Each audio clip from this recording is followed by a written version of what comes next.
بسم اللہ الرحمن الرحیم۔ السلام علیکم معزز طلبہ کرام، آپ سب کیسے ہیں؟ آج ہم تفسیر بیضاوی کے سبق نمبر 191 کو پڑھیں گے۔ آج کے ہمارے سبق کی عبارت ثم استعیر للاعراض سے شروع ہوتی ہے۔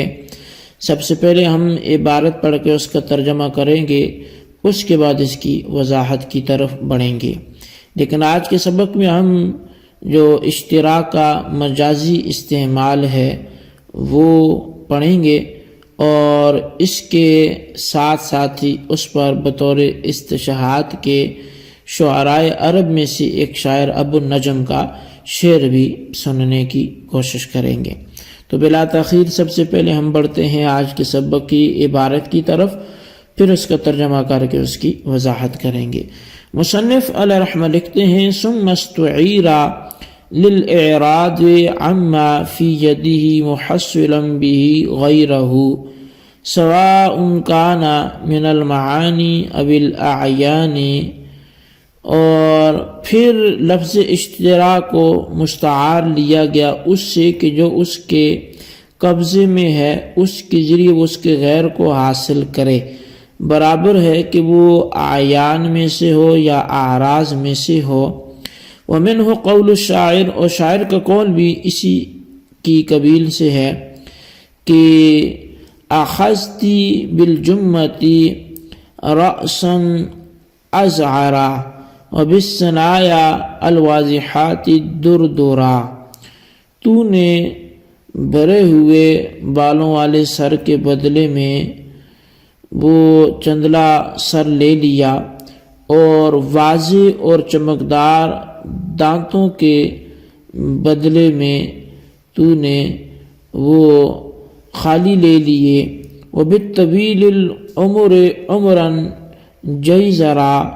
اور لمبی عمر کے بدلے میں تھوڑی لے لی۔ کمشتر المسلم اذ تنصرا، جیسا کہ مسلمان جب نصرانی بنا تو اس نے اسلام کے بدلے نصارہ کو خرید لیا۔ ثم اتسع فیہ فاستعمل للرغبۃ عن الشیء طمعا فی غیرہ، پھر اس میں وسعت دی گئی تو پس اسے استعمال کیا گیا کسی شے سے اعراض کرنے کے معنی میں کسی دوسری چیز میں لالچ رکھتے ہوئے۔ والمعنى انہم اخلوا بالہدى الذي جعله اللہ لهم بالفطرۃ التي فطر الناس علیہا محصلین الدلالۃ التي ذهبوا الیہا، اور معنی یہ ہے کہ انہوں نے اس ہدایت کو اختیار کیا کہ جس کو اللہ تعالیٰ نے اس ہدایت سے خالی ہو گئے کہ جس کو اللہ تعالیٰ نے فطرتاً ان کے لیے مقرر فرمایا تھا، لوگوں پر ان لوگوں کی فطرت میں اس کو جمع کیا تھا، لیکن وہ گمراہی کو حاصل کرنے کے لیے کہ جس کی جانب وہ بڑھے اس ہدایت کو چھوڑ دیا۔ اختار الدلالۃ واستحبوها علی الہدی، انہوں نے ضلالت کو، گمراہی کو اختیار کیا یعنی ترجیح دی اور اس کو پسند کیا اس کے مقابلے میں جو ان کو اللہ تبارک و تعالی نے ہدایت عطا فرمائی تھی۔ جی طلبہ کرام، یہ تھی ہمارے آج کے سبق کی عبارت اور اس کا ترجمہ۔ آئیے اب اس کی وضاحت کی طرف بڑھتے ہیں۔ اصل میں گزشتہ سبق میں تو اشتراک کے حقیقی معنی ہم نے بیان کیے اور سمجھے، اب یہاں سے اس کے معنی مجازی کی تفصیل کو مصنف علیہ رحمہ بیان کرتے ہیں۔ اب اشتراک کے حقیقی معنی تو یہ تھے کہ اپنے مال متقوم کو صرف کر کے ایک مطلوب عینی کو حاصل کرنا، اور مجازی معنی یہ ہے کہ جو چیز اپنے قبضے میں ہو اس سے اعراض کر کے غیر کو حاصل کیا جائے۔ اب خواہ جو چیز اپنے ہاتھ میں ہے وہ مال متقوم ہو یا وہ مال متقوم نہ ہو، وہ آیان میں سے ہو یا غیر آیان میں سے ہو، تو گویا مجازی معنی مطلق وہ اغراض اور تحصیل کے ہوں گے، اور اس معنی کے یعنی ایک چیز سے اعراض کیا جا رہا ہے، دوسری چیز کو حاصل کیا جا رہا ہے، تو مطلقاً یہی معنی مجازی جو ہیں وہ اشتراکی بنیں گے۔ اب اس پر بطور استشہاد کے جو مصنف علیہ رحمہ نے شعر پیش کیا ابو النجم کا، تو اس شعر کے جو کچھ مشکل الفاظ ہیں، سب سے پہلے تو میں ان کی کچھ معنی بیان کر لوں کہ جیسے سب سے پہلے بالجمہ جو ہے، تو یہ اصل میں اس سر کو کہتے ہیں کہ جس کے اس پورے حصے میں بال اگ آئے ہوں جہاں عموماً اگا کرتے ہیں۔ اور پھر اس کے بعد جو ازعر کا لفظ ہے، رأس تو سر کو بولتے ہیں، آسانی ہے، ازعر اس سر کو بولتے ہیں کہ جس کا اگلا حصہ بالوں سے خالی ہو۔ اچھا، دردرا یہ دو دالوں کے جمع کے ساتھ ہے، تو یہ بچوں کے مسوڑے یا دانت جن کی جو نوکیں ہیں وہ گھس گئی ہوں تو ان کے لیے یہ بولتے ہیں۔ اور طویل العمر، یہ اصل میں العمر الطویل ہے، یعنی صفت کو موصوف پر مقدم کیا گیا ہے۔ تو جئی ذرا، یہ زال اور دال دونوں سے اس کو آپ پڑھ سکتے ہیں، جئی ذرا بھی اور جئی درا بھی، یہ کوتاہ عمر کو، کم عمر کو بولتے ہیں۔ تو اب یہ کچھ لفظی اس کی بحث تھی، اشترا، المسلم، ازتنصرا، یہ الفاظ آسان ہیں، یہ آپ سمجھ سکتے ہوں گے۔ تو اس پورے شعر کا خیر ترجمہ ایک دفعہ پھر کر لیتے ہیں یہ لفظی معنی کے بیان کرنے کے بعد، اس کے بعد پھر ہم دیکھتے ہیں کہ استشہاد کا کیا انداز ہے۔ ترجمہ یہ ہے کہ تو نے گھنے اور پورے بالوں والے سر کے بدلے چندلا سر لے لیا، اور مضبوط چمکدار دانتوں کے بدلے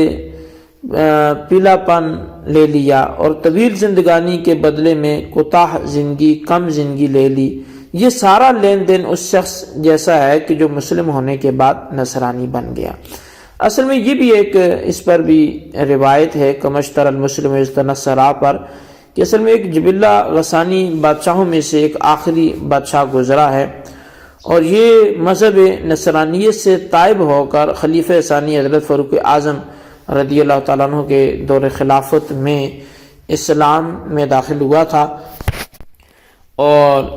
اسلام قبول کرنے کے بعد یہ مکہ مکرمہ زادہ اللہ شرف و تعظیمہ وہاں حج کے لیے آیا۔ تو خانہ کعبہ میں یہ جب طواف کر رہا تھا تو مسجد حرام میں خانہ کعبہ کے ارد گرد، تو اچانک ایک عام بندہ جو کسی عام سے قبیلے کا تھا، وہ بنی فزارہ کا نام بتایا جاتا ہے، تو وہ کہیں گزر رہا تھا، تو اس کے پاؤں بادشاہ کے تہبند پہ آ گئے، اور جو اس کے پاؤں کے نیچے بادشاہ کے تہبند آ کے دب گیا۔ اور چونکہ یہ بادشاہ تھا، اسلامی وہ لذت تو اس سے حاصل نہیں ہوئی تھی، تو اس نے غصے میں آ کر زوردار اس بندے کو تمانچہ ایک تھپڑ مار دیا، جس سے اس کی ناک بھی ٹوٹ گئی اور ساتھ ہی ساتھ اگلے دانت بھی اس کے گر گئے۔ اب اس بیچارے نے اپنا جو غم تھا یہ آ کے حضرت فاروق اعظم رضی اللہ تعالیٰ عنہ کے بارگاہ میں عرض کیا کہ میرے ساتھ اس طرح سے معاملہ پیش آیا ہے۔ تو فاروق اعظم نے اس بادشاہ کو بلایا اور اس سے کہا کہ دو ہی صورتیں، یا تو اس سے معافی مانگے، یہ تجھے معاف کر لے، یا پھر برابری ہوگی، قصاص ہوگا، یہ بھی تجھے تھپڑ مارے گا۔ تو اس نے کہا کہ امیر المومنین آپ کیا کہہ رہے ہیں، یہ ایک عام سا بندہ اور میں بادشاہ ہوں، تو میں بھلا اس کے ساتھ یہ معاملہ کیسے کر سکتا ہوں، مطلب مجھے کیسے معافی کا آپ بول رہے ہیں، یا یہ مجھے کیسے تھپڑ مار سکتا ہے۔ تو فاروق اعظم رضی اللہ عنہ نے فرمایا کہ وہ اور تیری بادشاہت ہوگی، یہاں تو ہم اسلام کے نام لائے ہیں، اور اسلام جو ہے وہ ہمیں برابری کا درس دیتا ہے اور آپس میں بھائی چارے کا درس دیتا ہے۔ یہاں اونچ نیچ نہیں ہے، رنگ و نسل میں فرق نہیں ہے، سبھی ایک میدان میں ہیں، ایک ہی صف میں، محمود و ایاز، نہ کوئی بندہ رہا نہ کوئی بندہ نواز۔ تو کہا جی ہمارے ہاں تو ایک ہی کلچر ہے، اس لیے اب یہ آپشن تیرے پاس دو ہی ہیں۔ تو اب اس نے دیکھا کہ یہ تو معاملہ بگڑ رہا ہے، تو اس نے کہا جی کہ مجھے آپ تھوڑا سا ٹائم دیں، میں جاتا ہوں، وہاں سے وہ روم چلا گیا، اس کے روم کے بادشاہ سے جا کے مل گیا اور پھر سے وہ اپنے اس کفر میں چلا گیا۔ تو خیر بعد میں اس پہ نادم ہوا اور اس نے پھر یہ شعر بھی لکھا۔ تو اس میں جو اس میں آخر میں شاعر نے لکھا کہ کما اشترا مسلم۔ اب اشترا مسلم نے بھی اس نے وہی کیا نا کہ ایک چیز سے اعراض کر کے جو اس کے ہاتھ میں تھی، قبضے میں تھی، وہ کیا تھا؟ اسلام تھا، تو وہ خرید لیا کہ جو کفر تھا، ضلالت تھی، نصرانیت کی طرف واپس چلا گیا۔ تو اب ان دونوں چیزوں میں بھی آپ دیکھیں تو نہ کوئی از قبیل مال ہے اور نہ ہی کوئی قبیل آیان کے ہیں، تو پس معنی مجازی کی اس سے تائید حاصل ہوتی ہے۔ اچھا آخر میں پھر یہ اس کو اتنا دہرا لیں کہ یہ جو عبارت پہلے پڑھی تھی سمت توسع فیہ سے، کہ اب اس میں وسعت دی گئی، تو وہ کسی شے کی طمع کرتے ہوئے ایک شے سے اعراض کرنے کے معنی میں بھی استعمال ہونے لگا، اور اس سے مراد یہ ہے کہ انہوں نے اس ہدایت کو ضائع کر دیا جو اللہ تعالیٰ نے ان کو اس فطرت کے طور پہ عطا کی تھی کہ جس پر اللہ تعالیٰ نے ان لوگوں کو پیدا کیا تھا۔ تو اب انہوں نے اس ہدایت کو ضائع کر دیا وہ گمراہی کو حاصل کر کے، جس کی جانب یہ خود لوگ چلے گئے، یا پھر اس کی یہ معنی ہے کہ لوگوں نے ہدایت کے مقابلے میں خود ضلالت کو پسند کیا اور اسے ترجیح دی۔ جی طلبہ کرام، یہ تھی ہمارے آج کے سبق کی عبارت، اس کا ترجمہ، اس کی وضاحت، آپ اس کو اچھی طرح سمجھیں، اس کے خلاصے کو اپنے رجسٹر پہ ضرور لکھیں، بالخصوص ان سوالات کے جوابات دیں۔ سوال نمبر 1 یہ ہے کہ یہ